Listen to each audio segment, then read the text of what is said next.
Do some research on accommodation before you come here. I didn't know anything, and I had a friend that recommended me to stay where she was staying, and it was very expensive. It was so expensive. It was like almost 12,000 baht a month, and I just arrived in Phuket with almost no money, just enough to kind of sustain me and get my first paycheck, and I was paying 12,000 baht, and only after like 2 months did I start to kind of meet people and look around and find that there were places for like 5,000 baht that was, you know, almost the same size. Just do some research on your accommodation. There's plenty of accommodation here. Know where you're working, what area it is, and of course make sure you know how to drive a bike.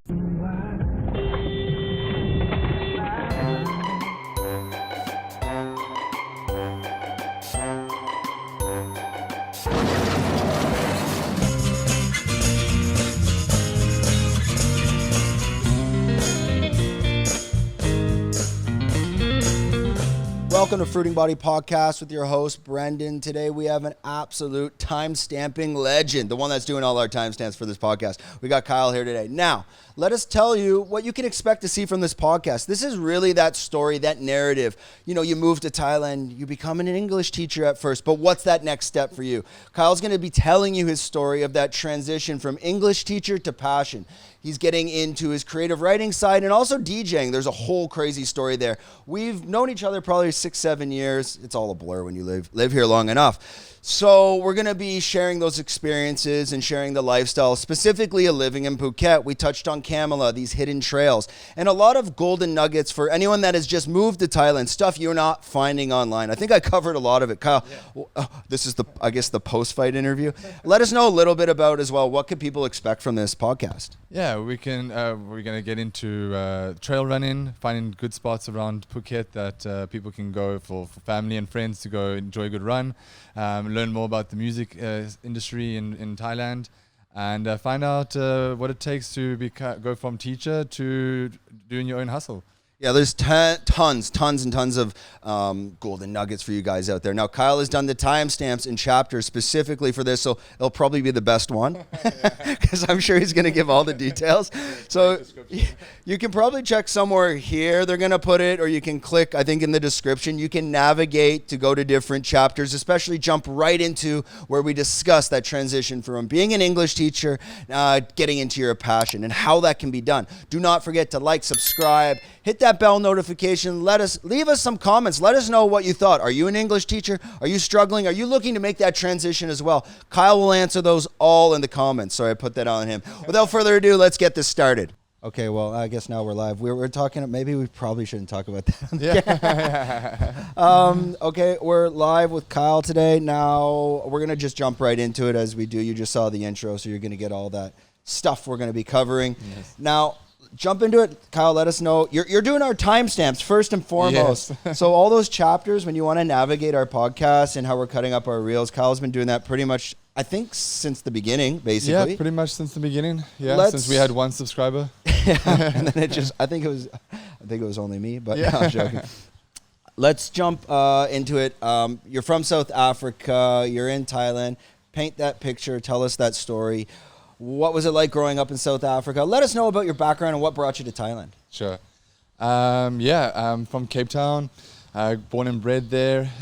Growing up in South Africa is always an interesting story, many challenges.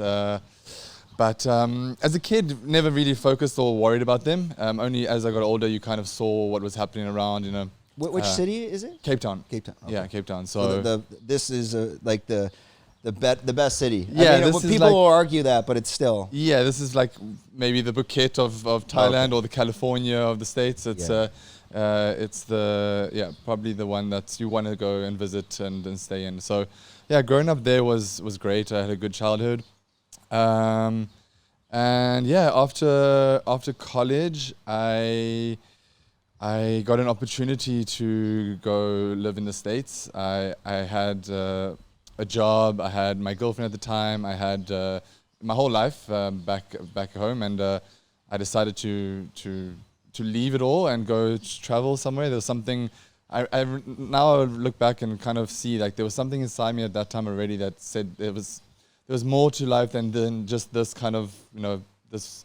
All my friends were, you know, in the 9 to 5 already. They all had jobs. I was trying to figure out my life and watched everyone kind of, do it every day, every single day, and I couldn't do it, and so I traveled and went to America, and that was the first time I got outside my bubble, and loved it there, had the time of my life. And how did you decide US at that time? Now we're talking about that you're in a country club, you're right at a university. Yeah. Why the US? Did you have friends there? Were there stories to go there? How did that come together? So actually, I quit all my jobs. I quit my one job that I was working at. At that time, it was an Extreme Nutrition, a supplement store. Because I was big into the gym that time. And was searching for jobs again. I was like, I quit everything, but at the same time, I need to work. So I was looking for the exact same jobs online, and like I need money. So, and then randomly I searched working overseas, working internationally, just something, like I said, something inside just came up, and I searched that, and this agency came up called Workaway International, which I recommend to all South Africans to go and do. And they were hosting one of their last presentations to go work at these country clubs in Florida. And I went to the last presentation. I never waited or bartended in my life. My mom always taught me, fake it till you make it. And so I went to the interview and the presentation, and I was a waiter. I bartended all my life. I can do this. And I did an interview with the country club, and they hired me. And then they gave me a phone call saying, 2 weeks, you fly into Florida. I took it, and obviously said. Were you getting hired in? So how were you doing the interview on the phone? I mean, Zoom wasn't around back then. Yeah, no, it was Skype. Skype. They had Skype. Okay. They had Skype then, and so the presentation was in their offices in Cape Town, and then the phone call from the American agency was through Skype. And they, like I said, they hire specifically South Africans and also a lot of South Americans, Brazilians, Argentinians to come and work at these country clubs. I think they like the developing countries workers. They know you're English speaker, you're native English speakers. Yeah. They know they can probably at these countries pay a little bit less than they would pay someone in the US. Yes. And when you're going over there, like, what's the accommodation? Is that all set up? Are you on the country club, living in like a headquarters? So we're not on the country club. They actually set up this like a separate apartment block. Almost like Caddyshack. Have you seen this movie? Yeah, I've seen Caddyshack. Okay. Yeah. So there's different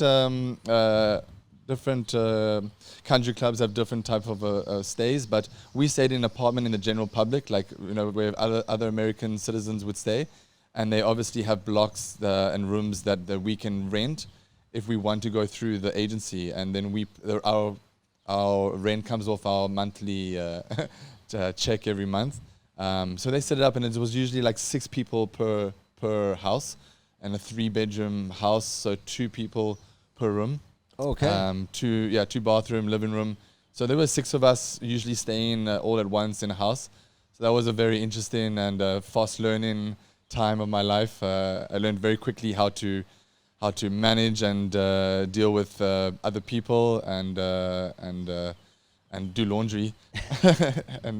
So. Was it difficult? I mean, you're living with 6 new people, all different backgrounds, cultures. I mean, do you have any stories where this was, maybe challenging at time? Or I guess you're working so many hours, you're probably also burnt out at the end of the day. Yeah, it's one of those things where you don't really have time to think about anything else than work. I worked a lot of hours there, but at the same time, we're all from South Africa.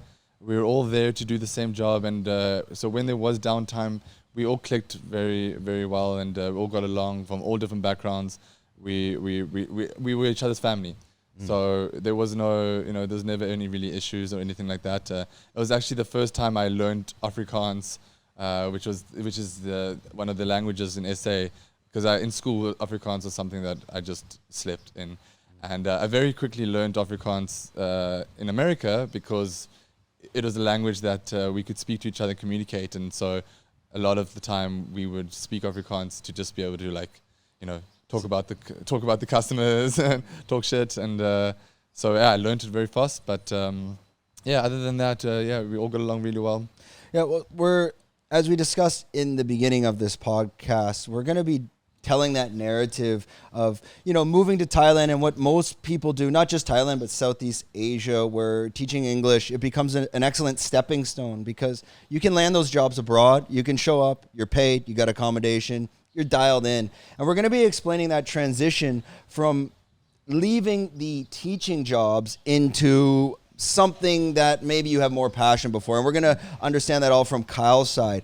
Before that, and we jump right into that, you're talking on you're heavily involved and you're dialed into the supplement side. As you know, we're doing the mushrooms. We've given you a bunch of stuff on that side. Were you familiar of mushrooms and mushroom supplements prior to, I guess, us launching this podcast and product? No, I was not at all, actually. The only mushrooms I knew of were the psychedelic kind. But as for medicinal ones, no, nothing. It was the first time when we came together and you asked me to do some of the content for the website and for the mushroom, for Food and Body, was where I really got to understand and know more about them. Now we were doing some super herb stuff too as well. We're just testing different things. Are you using the lion's mane cordyceps, or what are you kind of dialed into now? Yeah. I finished using the lion's mane, and I was using the cordyceps. I was using the turkey tail. I was using pretty much all, and the lion's mane. Honestly, I could feel. It's not something you feel. It's not like something that I'm like, okay, I'm gonna go work out now. I feel mentally focused, but over 2-3 weeks, there was small little increments of like just remembering to send an email. Just like something slipped my mind, but then it came back a little bit faster than normally it would. I didn't have to think too hard, like what was that thought.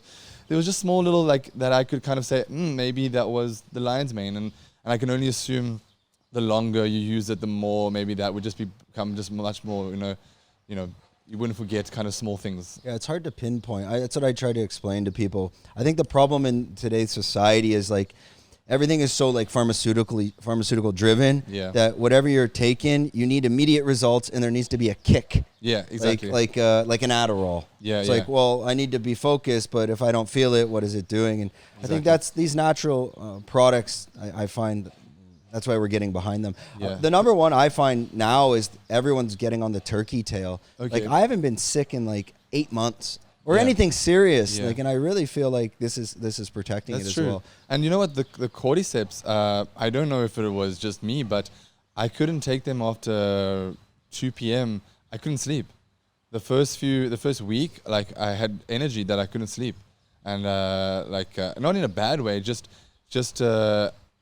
You need to utilize it. Like I needed to go train, I needed to go run.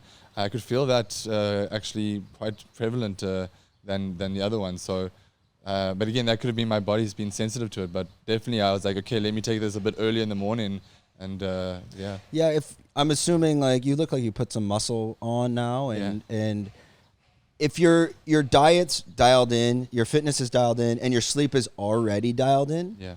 The cordyceps, you will feel way more than the average person. Like a lot of the athletes that take it, they can't take it after 2. Oh, really? But for someone like me that's drinking beer on the weekend and having a pizza here and there, I feel like it's almost like my fat content slows down maybe the metabolism of it. So I'm okay to take it at 2 or 3. Okay. But guys like yourself that are definitely in better shape than me right now, they say the same thing. Okay. They're like, I can't take it after 2. So I got Jay Pato coming on as well. He said the same thing. He's like a strength and conditioning coach over at Tiger Muay Thai, and he's like, man, I can't touch this after 2 o'clock. Like, oh wow, okay. He can't sleep. So I guess the question back is, like, your fitness, your sleep, everything's really dialed in now. Yeah, I would say so.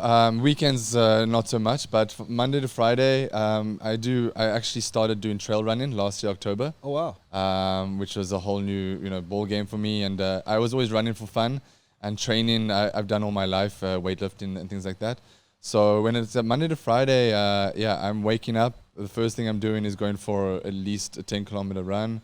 In the trails? Not every day in the trails. I try to, but if not, like, do you know Millionaire's Mile in Kamala? Yeah.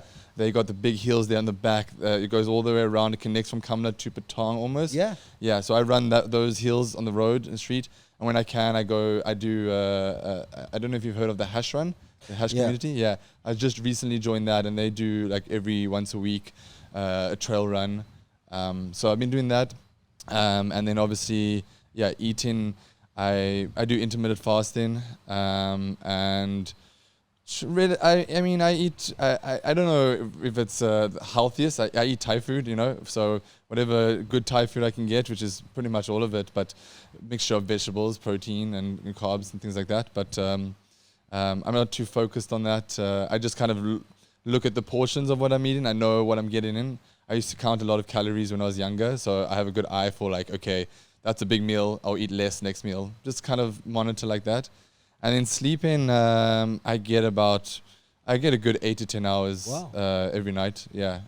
Where for the trail running, are you doing like the Kamala Hills? There's that one that goes up to the 2 lakes. Yeah, I did that. I actually did the first time I did that was with Goldie. Oh, okay. Yeah, he took me and Kara. Where did you enter? Where the lady sells the beans, kind of? I know so obviously driving from Kamala, you're driving up towards Siren, and there's like the entrance, there's like a dirt road entrance, and there's the dogs there. There's dogs you got to walk past. Dude, they're scary, man. They're fucking scary, yeah.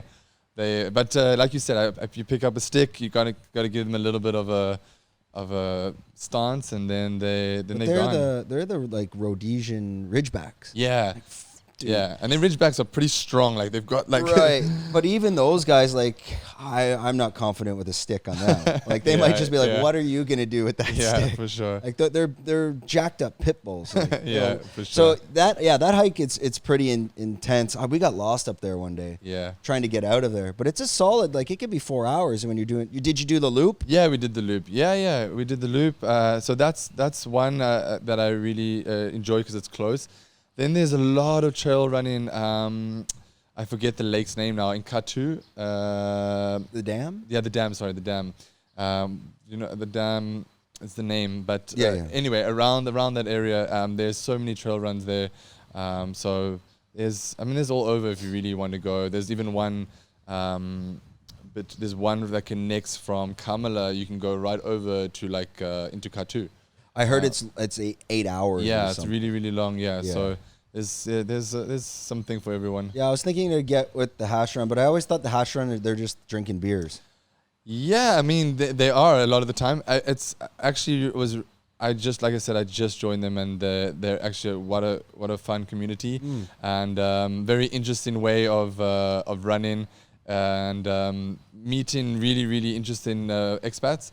And yeah, they love a good banter and a good beer. And after the run, I think that's when most of the drinking's getting done. I made the mistake of, I first told them that I don't drink, and then I had a beer because I thought, let me celebrate my first hash run, and that was a bad mistake because they were like, okay, you drink, and I had to drink the whole night with them, and then from there now I sneak away after the run. Straight away I sneak away. Yeah, I think like if I join it.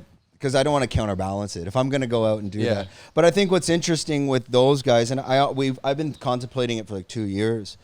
They're going to show you trails on a side of the island you'll never find or never see. Only they kind of know about it. This stuff, I think there's apps for this now. These trail apps. I haven't checked it out. Yeah, but no, 100%. It's that's what I fall in love with is that. Especially with the trail running, so right now there's going to be a 4 Kings challenge that's once happening in Phang Nga, Koh Samui, Phuket, and then Koh Phangan. And they all happen over a weekend between June and October.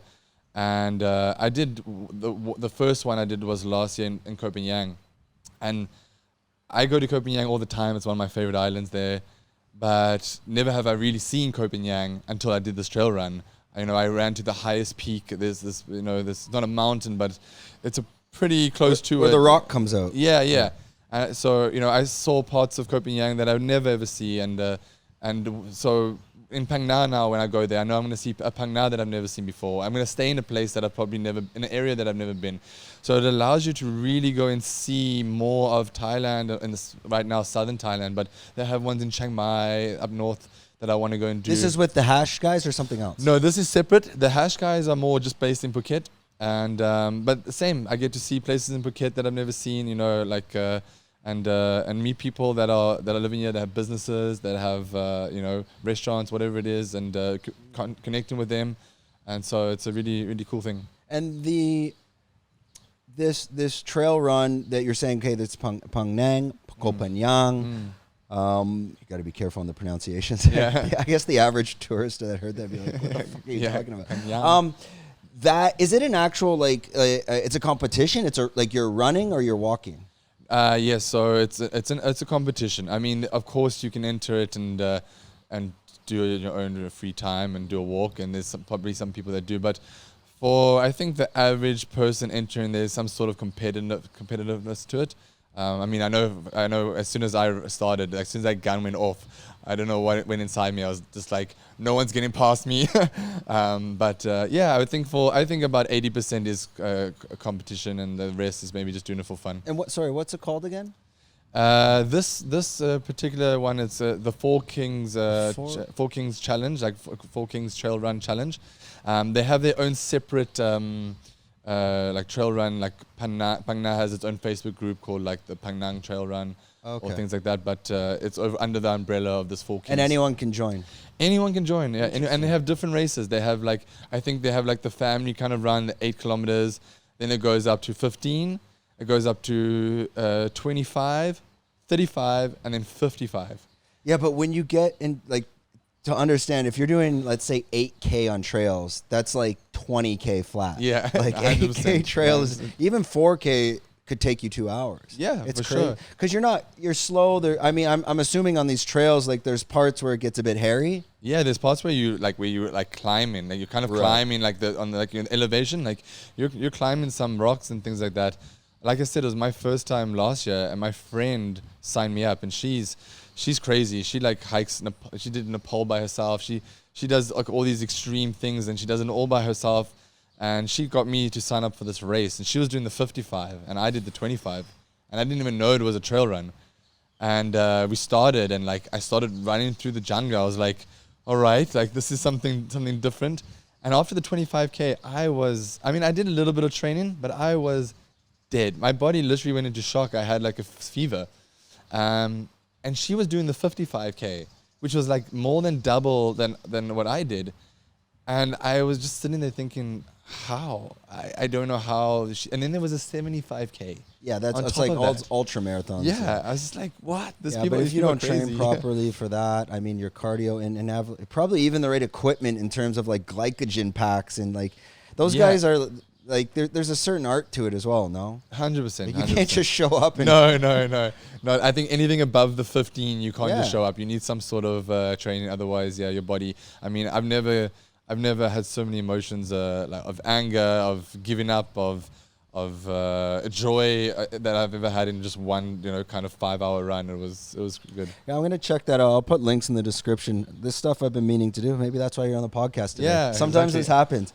No, we've been hiking, and then I tore my meniscus. Like I literally went to Decathlon. Quality, price, amazing for all the hiking. Yeah. So we went there. We got all dialed in. We found hiking in Bang Tao, back by the mosque. There's a thing called Pew View. Have you ever been up to Pew View? No, actually. It's a little, it's a 2-minute hike, honestly, because you can park your bike there. But through that, you can go through the jungle. You'll end up at the top of a waterfall. Okay. But like the actual beginning of a waterfall, which is so cool. And I didn't realize waterfalls actually, when you get to the top of a mountain, they start from a drip. It's coming out of the land. Oh, wow. It's so cool. And then you watch the drip go, creates the stream, and you follow that down, and it's a waterfall. Oh, cool. Okay. But that Pew View will take you over to Bang Tao Viewpoint Waterfall. It's not on the map. You get there, there's a sign, and there's a guy just living up there. From there, you can then cross over to the 2 lakes in Kamala. But I think that at least like 2 hours. This one's like a little loop you can do. Yeah. And the same thing, we met an old, it's a guy taking care of the land up there. He's just like 70.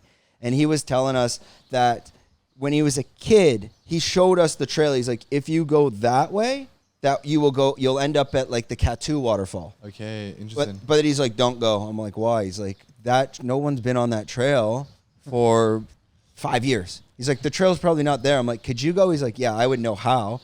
So I was thinking, I'm like, I want to tap into those guys to be like, can your son, like, we will pay him. Yeah. Just take, otherwise you're getting lost. There's no way. Yeah. And then he's like, yeah, and you got to leave at 6 a.m. I'm like, why? He's like, you got to leave at 6. You need a lot of water and you need a lunch. He's like, it's a solid 8 hours. And you can see, you look at the mountain, there's parts where it's like, it's that vertical, like 90 degrees. You have to go over that and down. So at some point you're like, holy this is serious. And the problem out there too is, I'm sure you've experienced it, that you need to make sure it probably hasn't rained for a couple days. Otherwise, that mud there is just so dangerous. And not just the mud, the snakes and insects, they all come out after the rain. Like they all come and I haven't experienced any of that stuff, but I'm always wary. I'm surprised I haven't seen any snakes or anything of that. But do you bring a knife? No, I haven't brought any knife. A lot of guys bring knives. No. There's normally a whole kind of they have like a little check box of everything you need, and knife, a little pocket knife is usually on that. I think it's okay for vines and stuff, but I mean, what is your knife going to do against a cobra? Yeah, exactly. I'm not even going to try and put my knife against the cobra. Zero chance. I remember having my one friend, he used to go motocross riding. We from Tananda. Tiger. Tiger, yeah. And he told me the story once of when there was 2 king cobras or something like that, and he used to see them all the time when he went riding. And he said when he looked into like their eyes were so human that it would freak him out, because they didn't have like the little slits like you think a snake has, right? They had normal like round pupils like we do. And he said you could see like in the eyes when it looked at him, like he knew like what the fuck was up. Like he was staring back at you saying like, I know you there, I'm aware, and that kind of always freaked me out about these cobras, like having human eyes staring back at you. Yeah, man. Through a snake. They're when I was in the fields before, I've ran into 2 cobras. Oh yeah. One I smacked in the face because it came on its back and came at me, and I always have a long stick, and I got them, and they don't back down. They're aggressive. So he chased me, and I'm running full speed, and they're fucking fast. I remember that time, it was like I never went back for like a year. Man, the problem is people don't get it that, okay, so the snake venom's at Talang Hospital, right? And you have 40 minutes to really save yourself. But it doesn't matter. Like if a cobra bites your hand, first you don't tie it off. You have to leave it. I don't know why everyone says tie it off. But second, even if you get the anti-venom, you can have heart problems in like 10 years or 5 years because the venom's still in you. So everyone's like, yeah, it's okay if I get bit by a cobra, I can get the anti-venom. But that's like the least of your worries, man. Yeah, like, exactly. You can have serious issues later. You can get like diabetes, or it can lead to heart problems. Who knows what else? I mean, you get bit by a cobra, so this shit, Rather not. No. Okay. I mean, that's how this podcast rolls. We'll grab a quick little sip. We are going to be talking about that transition from teaching English and how Kyle came to Thailand to initially teach English, like most of us do, as that stepping stone. But then again, transitioning into your passion and something you wake up in the morning and you want to do. So as we jump into that, first, can you tell us the story? What originally brought you to Thailand, and walk us through that process of teaching English and now pursuing your actual passion, where something you can get behind now. Sure. So initially, I came back home from the States, as I said, and I was home in Cape Town for a year. And because of my experience in hospitality, I was managing a seafood restaurant, and it was fun, but it was just a job, coming back from the States. It was just a job, something to do. And I had a friend that was working in Thailand as a teacher, and I worked with her previously in Cape Town. And it was just a simple DM. Your stories look amazing. Where are you? What are you doing? And she told me that she's living in Thailand, in Phuket, and she's working as a teacher at one of the international schools. And she said, and she asked, "Are you interested?" Like off the first message that I sent her, And I said, "Yeah, I would definitely be interested. I would, love to do something like that." And really the next day I got an email from her and one of the coordinators at the school asking me for an interview. And same thing, I've never taught in my life. I never had any background besides looking after my brother and sister. And again, fake it till you make it. I did the interview and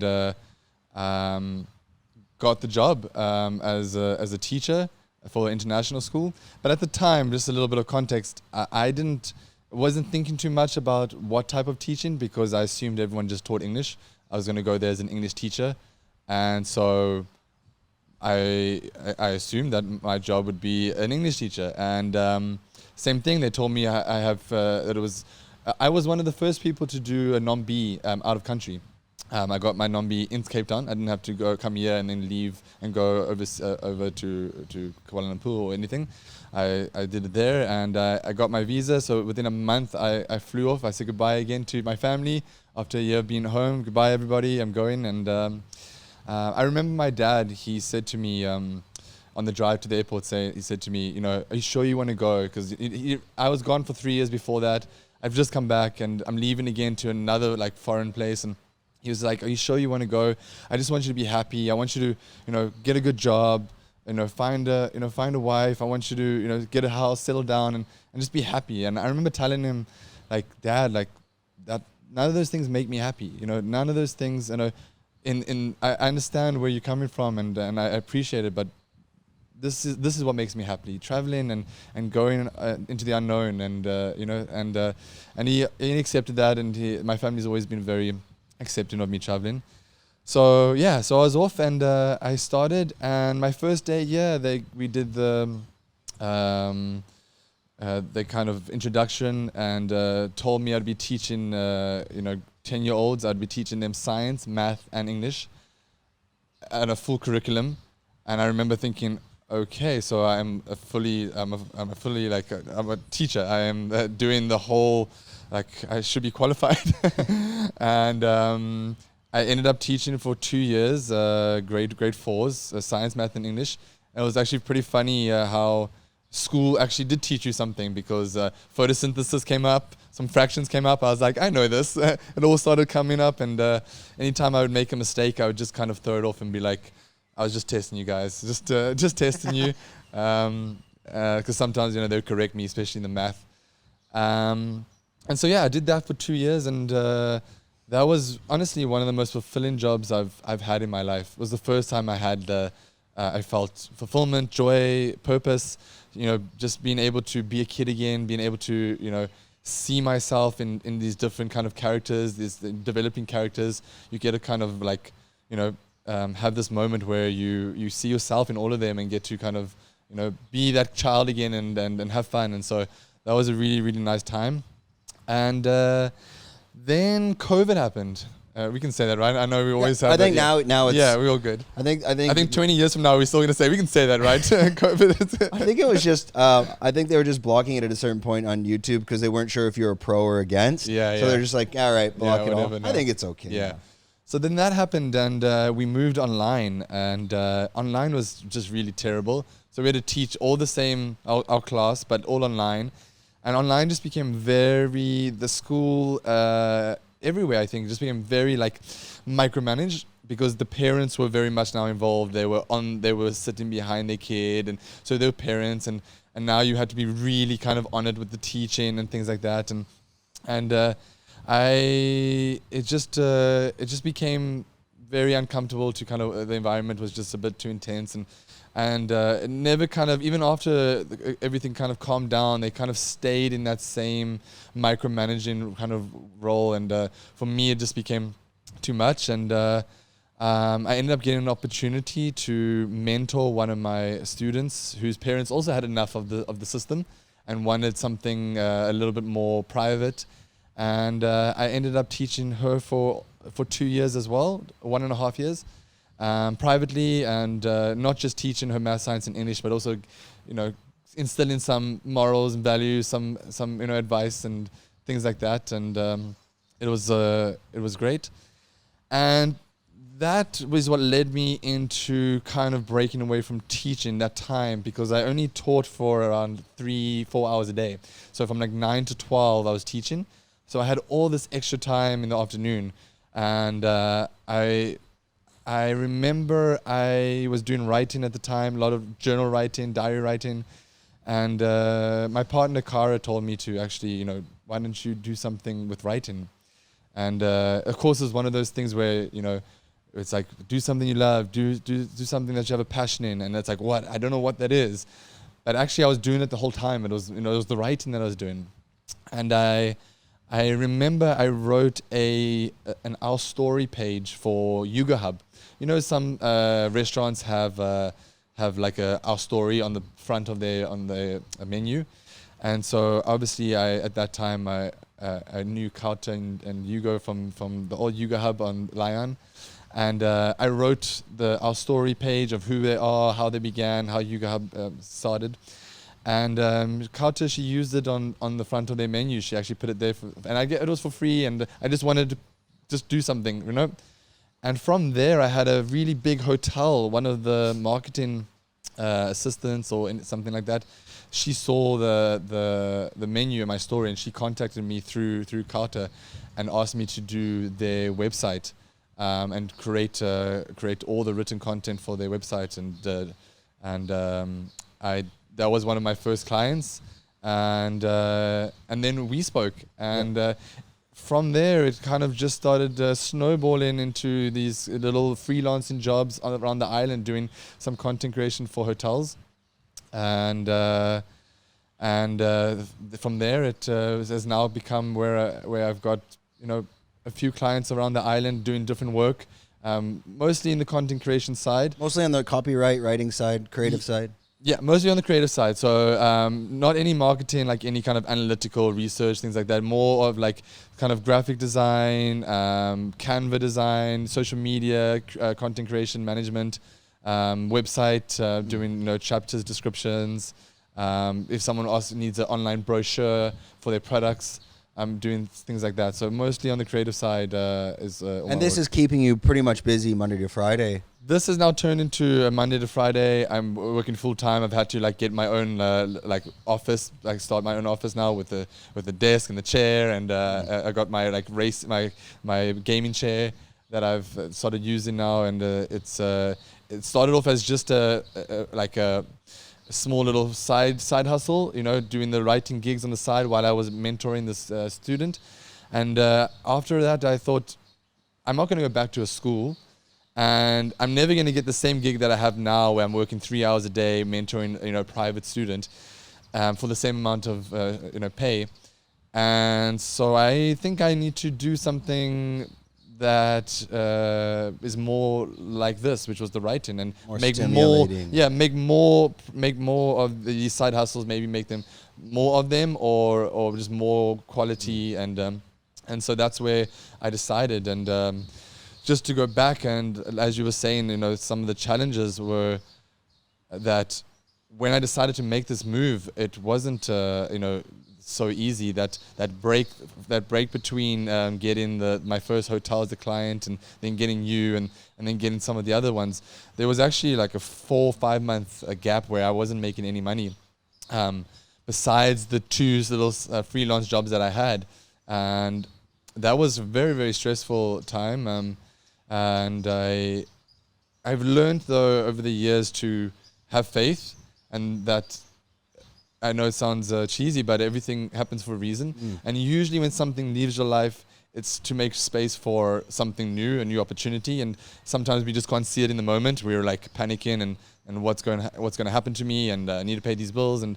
But actually, it's it's just making space, and you need to feel a little bit uncomfortable, and also have a little bit of luck. And I was looking, I was searching, and nothing was coming. And luckily, I had a partner who looked after me, and I had a place to stay, and things like that. So in that transition, there was a time where I started looking for jobs again. Like I told you about before I went to America, I was looking for jobs. I need to go back to working at a school. And then I don't know if you've ever done the whole job search thing, but it's very depressing.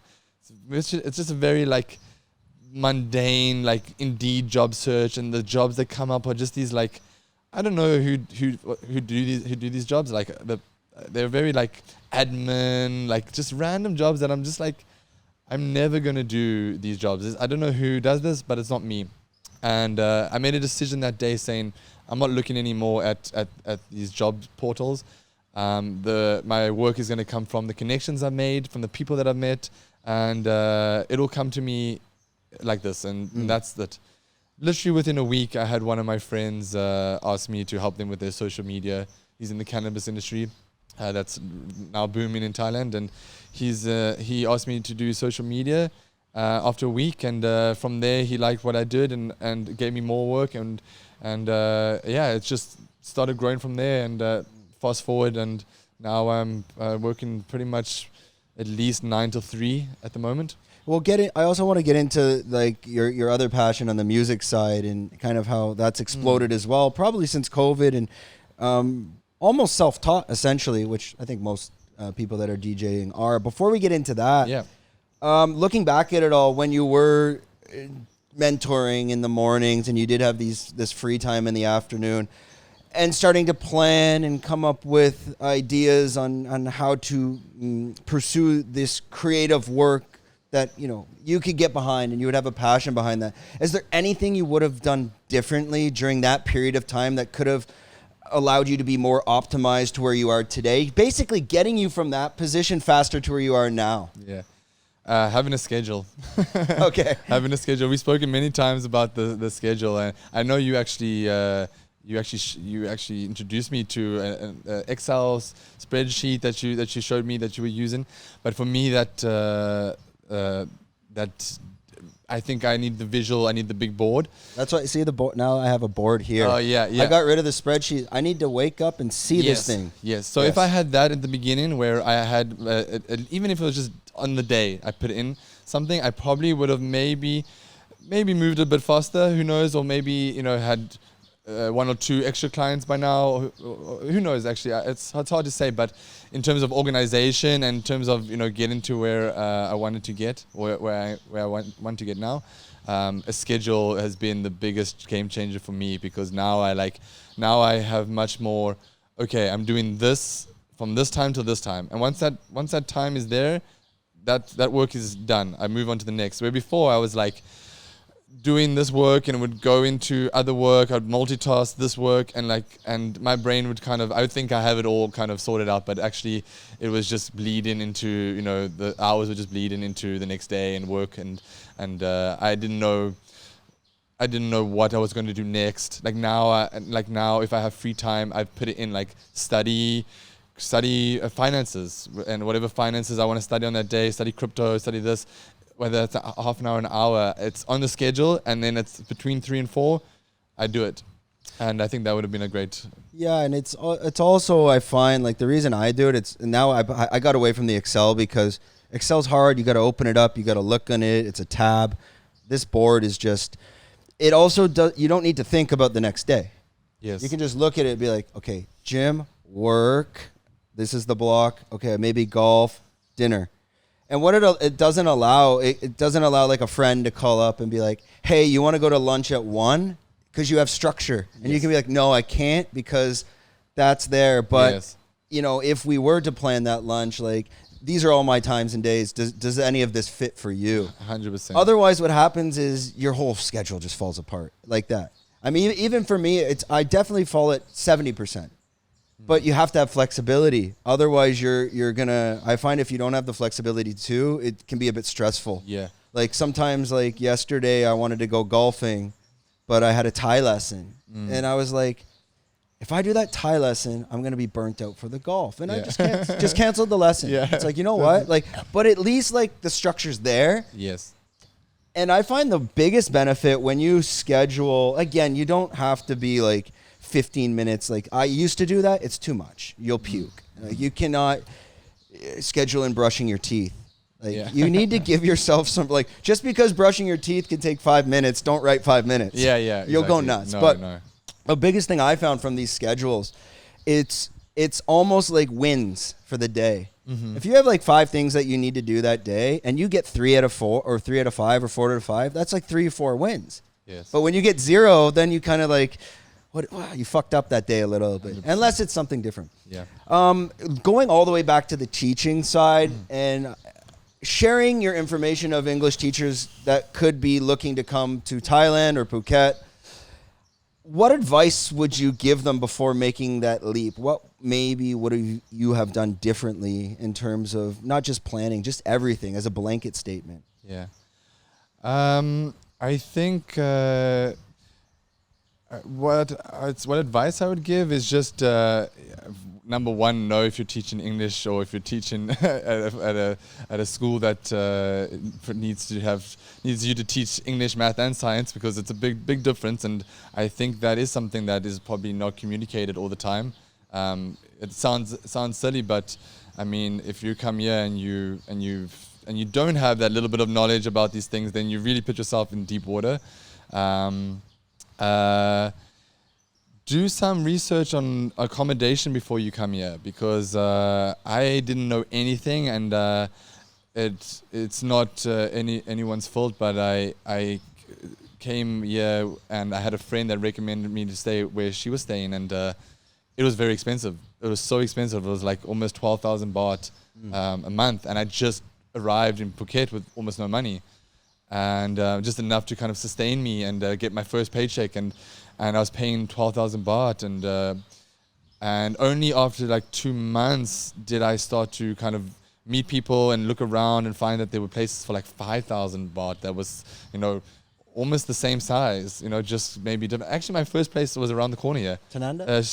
Not Tananda, no, I stayed in a place before. Literally on the corner here. Are you sure? Or what is it? The place up there? Yeah. And it looks, they're still there. They're like the guest houses. Yeah, yeah. It looks like a motel almost. Yeah, and they have there's a little pool. That place has been there forever. Yeah, that was the first place. So that was not bad there. No, it's not bad at all. But 12,000. If I knew, I would have come here originally I found a place that was only. That one is 12. That was 10, and then they paid electricity and water, like went up to 12, yeah. And so that one was 12. And so just, do some research on your accommodation. There's plenty of accommodation here. Know where you're working, what area it is. And of course, make sure you know how to drive a bike. Because you're going to be driving a bike in pretty intense traffic conditions. Not congested traffic, but just fast-moving traffic. It's just lunatic drivers here. Yeah, even today coming here, I was like, oh yeah, I'm back on the roads here. But it's, ever since COVID, I feel it's like 2 times more dangerous now. I don't know, just something about the roads. Like, I think it's mostly with the construction. Like, a lot of it is construction trucks, so therefore there's the pickup truck. So it's everybody moving to and from work. Yeah. And I just feel like it's been a bit more crazy. Like, usually we used to rip around, you could do 80. I try to keep it under 50 now, because if anything goes wrong at 80, you're pretty screwed. Yeah, no, I agree. There's a lot more construction. Yeah, have you seen from Kamala to Surin to Bangtao? There's that little left-hand side of the road. There's like I don't know what it is. This is like not cement, and then there's tar. Like I don't know if they're gonna put piping in, but the whole way through, and that's just caused like crazy traffic. And where's that, Surin? Around Surin, yeah, just before the beach there, they've got this it's like the left hand side. It looks like they're putting new piping in, so they're cutting away the left hand side of the road to put this piping in. And it looks like they've already kind of finished it, but it's not finished. So there's a part of the road that's kind of like that dust and rock, and then the other part that's actual road. So it's kind of got the sketchy, like if you're on a bike and you're on the left hand side, you're in this like little kind of like no man's land road area, and that stuff, like especially dirt, gravel, sand, like sometimes you hit it by accident and you like don't touch the brake. Like, I panic a bit, like, because when you're on it, like if you tap your brake, even with like I got ABS brakes, like you can just slide out. You're in Kamala now. You've been there a long time, probably 5 years, I'm guessing, maybe 4 or 5 years. What made you decide to go to Kamala, and explain a little bit like what is Kamala on Phuket? Yeah. So my girlfriend Cara, she was Who was on episode 4 or episode 5? 4, yes. We'll put a link down here. Yeah. I think this has got to be episode 130 plus, something like that. Yeah. So she's been living in Thailand for 10 plus years now, and she's lived in Kamala for almost 7 years, I think. Probably she's going to fact check me on that. But so I was staying in Tananda before, which is Talang. And after we started dating and after COVID, we made the decision to move in. But before that, I was visiting her all the time. And I fell in love with Kamala then already. It's just this quaint little town, like hidden in this valley between, you know, this busy Patong and busyish Surin Bang Tao area, or more Bang Tao. And every time I would go there, it would just have this kind of really relaxed energy about it. Especially we're coming back from a party or something like that, coming back from Patong or coming back from the other side. You come over the hills and you come into this valley, this quiet valley that many tourists kind of overlook, because most of Kamala, everything that's touristy is on the right-hand side of the road, the beach side. And before that, you got Cafe Del Mar, and then further on, you got Smile Bar and Lilo's Bar. So they all kind of tend to go that side. And there's that whole section on the left-hand side of the road, which is inside the valley, where like most of the people that stay there are kind of live in. But there's also bars and restaurants in there. And so you have this place that's I shouldn't probably say it now, but very much overlooked and just driven through to get to Patong or get to Bang Tao, and so it's quiet, and there's just something about it, something really special, magical, that you have to maybe live there or be there a little bit longer than just the day to start to kind of understand. It's gorgeous. Like when I lived at Surin, one of the things I used to do a lot was around COVID. After COVID, no, but I would drive this way and I'd like to loop out to Banana Beach, just that loop, that back road loop, and I'd end up at the airport. I'd cross the road. I'd come around. After the traffic came, that was not a fun drive anymore, because you're in Surin and you're going through so much traffic to get there. So what I started to do on days, and my girlfriend would be like, "Where are you going?" I'm like, "I'm just driving through Kamala." She's like, "Why?" I'm like, "I just like the drive." I would literally just go into Kamala and then do the whole loop. Yeah. And I would try it purposely to get lost on any side road I could find. That whole, and there's a waterfall back there, like a hidden. Have you been to that? Yeah, one? I've been to it. Yeah. And there's trails back there by the waterfall. Yes. That whole loop is so therapeutic. Yes. Because you're so close to like the action, the liveliness, but the second if you do that drive on right when the sun sets, man, it's magical. Like it's getting a bit dark. There's a bit of light, but you see those big houses up in the mountain where people are living. I mean, that whole little loop background, I think it's gorgeous. We almost moved there. Oh, yeah? We were on the fence of Kamala or here. Okay. And we ended up here mainly because the only issue I find with Kamala is you're stuck in Kamala. Yes, this because is true. you don't, once you're in Kamala, now with the Bang Tao, it's like you don't want to come out because you know what you're about to hit. And it's just dumpster trucks, traffic, construction. And then you don't really want to go to Patong either. There's not much to see there. So then you're in Kamala. The reason we came up here is because now on like a Friday night or something, we'll go to Nayan because it's no traffic, 20 minutes, gorgeous drive. But yeah, Kamala was either Kamala or here we were deciding because it's just crazy. So now you're in the back roads then, right? Like I'm like if you go turn where what was Fantasy, now it's Carnival Magic. There's the left road, just after that, there's a 7-Eleven, there's the mini Big C. And if you go all the way up that road towards the back of the valley, or towards the front of the valley, there's a little lake. We have a lake view. It's very, very, very quiet Muslim area. I mean, most of Kamala is a Muslim Thai.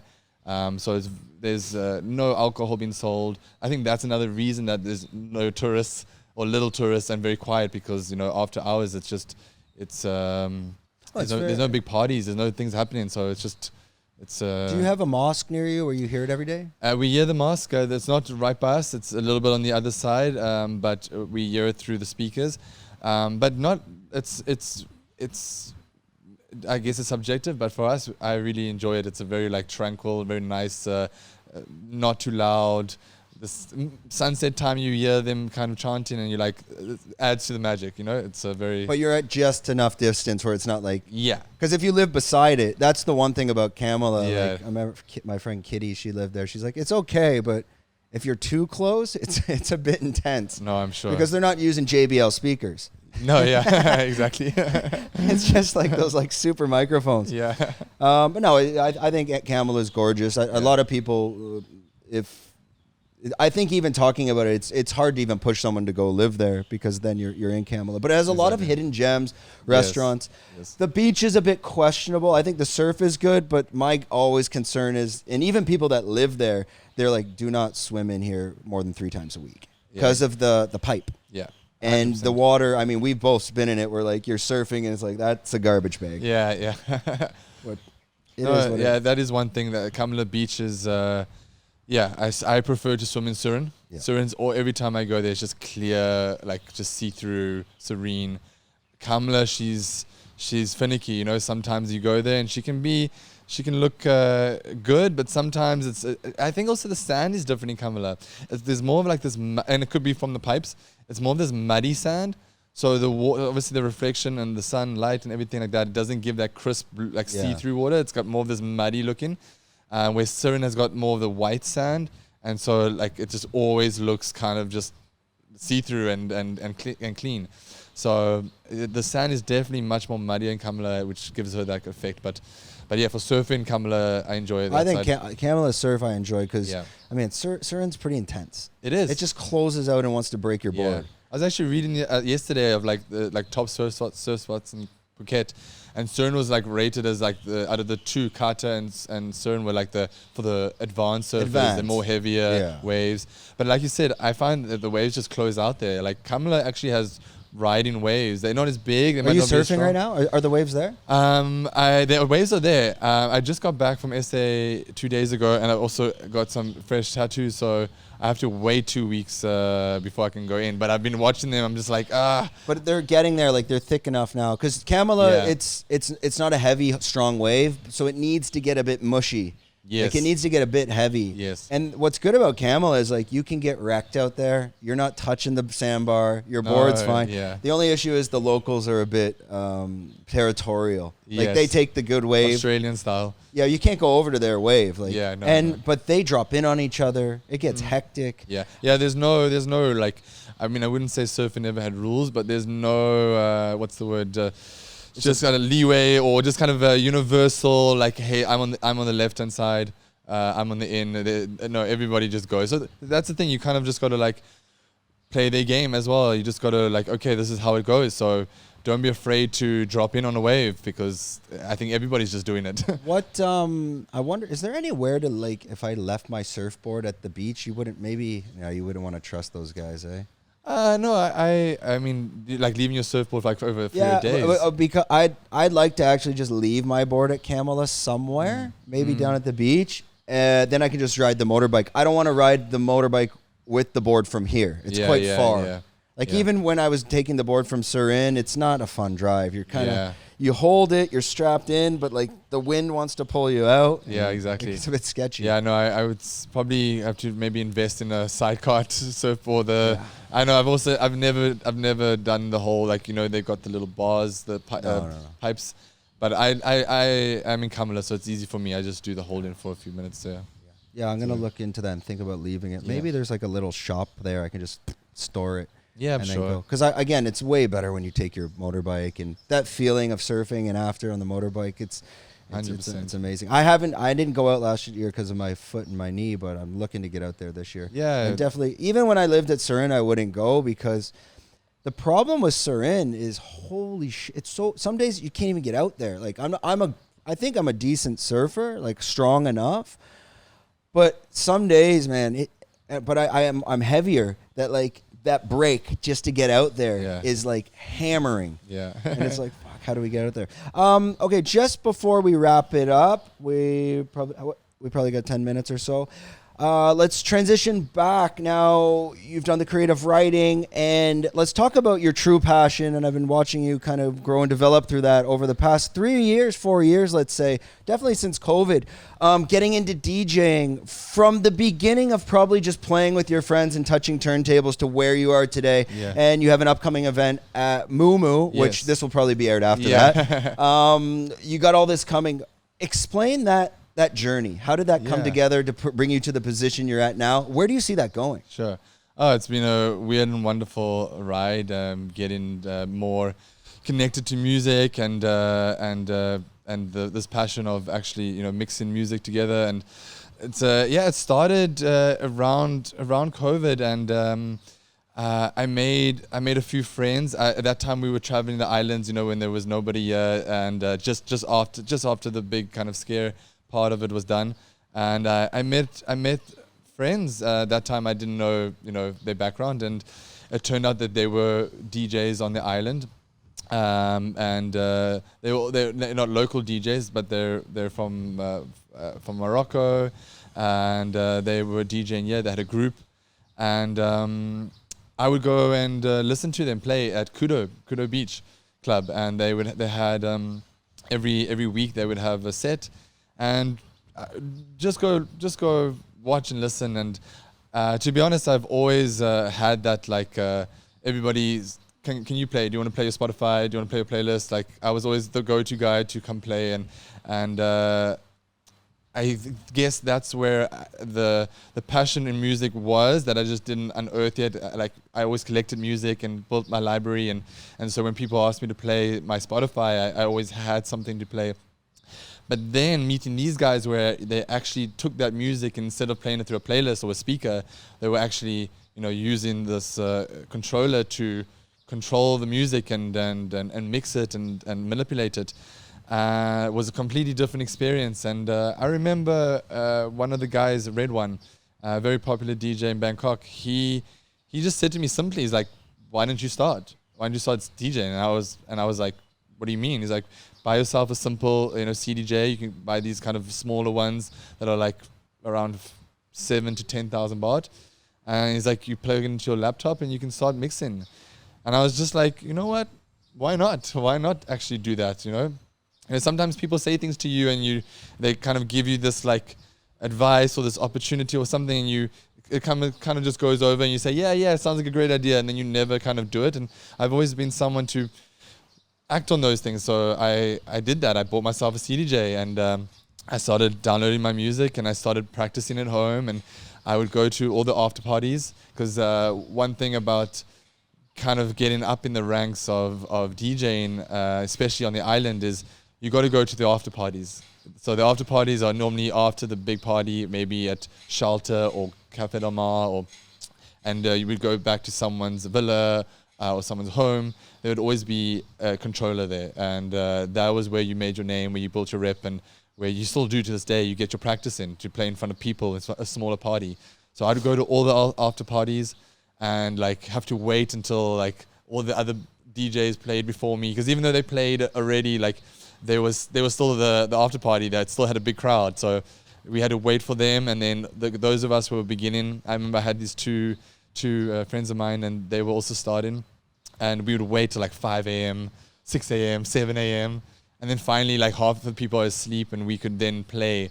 And I would just practice there and grind there, and eventually started playing more and more at the afters. Started to become where I started playing at the afters, and then got my first gig playing. I think could have been at Yuga Hub, where they asked me to play, and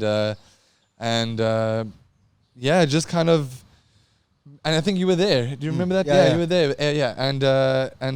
Just through the last few years, just been developing my sound, my style, and practicing, and been getting gigs around, and just building up the reputation from there. And I would say now I've played at Shelter.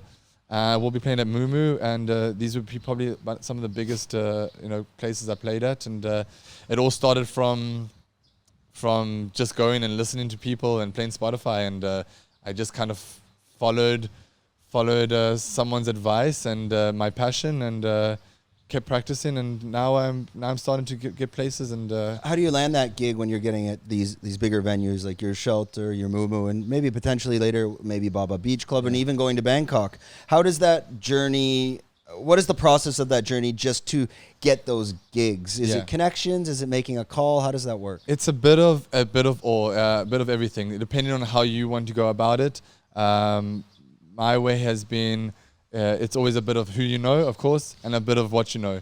So playing in Phuket, there's a lot of focus on your skill level, the music choice, the genre of music that you play, and a lot of the guys that are organizing these events or at the clubs are DJs themselves. So that's where you need to know what you're doing. You need to have a little bit of reputation in the sense that you've done your grind, you've played at the afters, because these guys will all be there. You played at the smaller events or gigs, and then also knowing them. Knowing them is a combination, and they know you. It's easy for them to contact you. They've seen you play. They know you can play. They trust you, and it's just like that. And like I said, most of the guys that I know are organizing Moo, they're organizing Cafe de Mar, so I do know them and have contacts, but they trust me to come and play and do something there, so they've contacted me most of the time, and that way. What's the music scene like, not just in Phuket, but just in Thailand in general? Like, does it compete with South Africa, Europe, or is it still developing? I think it's still developing, but in a very positive way. The music in Thailand overall, I mean, I would say is probably still very commercial EDM style, because it fits the tourist, that's the kind of drunk music. So that's obviously going to be found more, PP, that on the beach, they're very like that kind of music. But when you start to get more to like the music lovers sound, the people that are going to like Cafe de Mar for the party, for the music, you're going to find more kind of house, tech house, Afro house sounds, which is very like uplifting, positive, happy music. And then there's also more of the underground scene, which is more Russian, especially in Phuket. Where it's more kind of on your techno, progressive house, things like that, a little bit more darker. So if you want to compare that to the world, for example, Cape Town has kind of able to take all those sounds, and there's a place for everyone, whether it's underground, hard techno, to sunset Afro house. There's a place for everyone, where in Phuket, not so much. It's mostly just you're gonna find places that are gonna give you the tech house, Afro house, the more kind of even lounge sounds. Like there's very few places where you can go play techno or minimal techno. It's almost unheard of unless you go to somewhere like Pillow and Blanket. I don't know if you've heard of No More Snow. Yeah, so they're gonna give you more that underground sound, but that's it. And Koh Ping Yang, you go to Koh Ping Yang, they're gonna give you that. But overall, it's going to be the same kind of sound to fit, the tourists. And those are some of the challenges living in I would say, more in Phuket. The ability to go to those venues and have a drink. Because when you live up here, it doesn't matter if you have 1, 2, or 3. 1, the police get you. So you want to go to Pillow and Blanket. You might need to organize cabs. You might need to stay the night, stuff like that. Yeah. Even Cafe Del Mar, I'm not saying drinking and driving or endorsing that, but if you're up here and you're like, let's go to Pillow and Blanket and watch a DJ, it's even difficult to have one, because that location to back here, you're going to hit at least 2 cop stops on the way. Yeah, 100%. And they don't give a shit if you have 1 or 10. Yeah. They have their little device that says you've had something. Yeah. And there's no fighting it. So that's a challenge in Phuket, I find, where they kind of force the taxi mafia on you a little bit. Yes. Okay. That's going to wrap up this episode of the Fruiting Body Podcast with Kyle today. I hope you enjoyed. Let us know what you think in the description. Hopefully you went to a set at Moo, because this will probably be aired much after that. And we are out.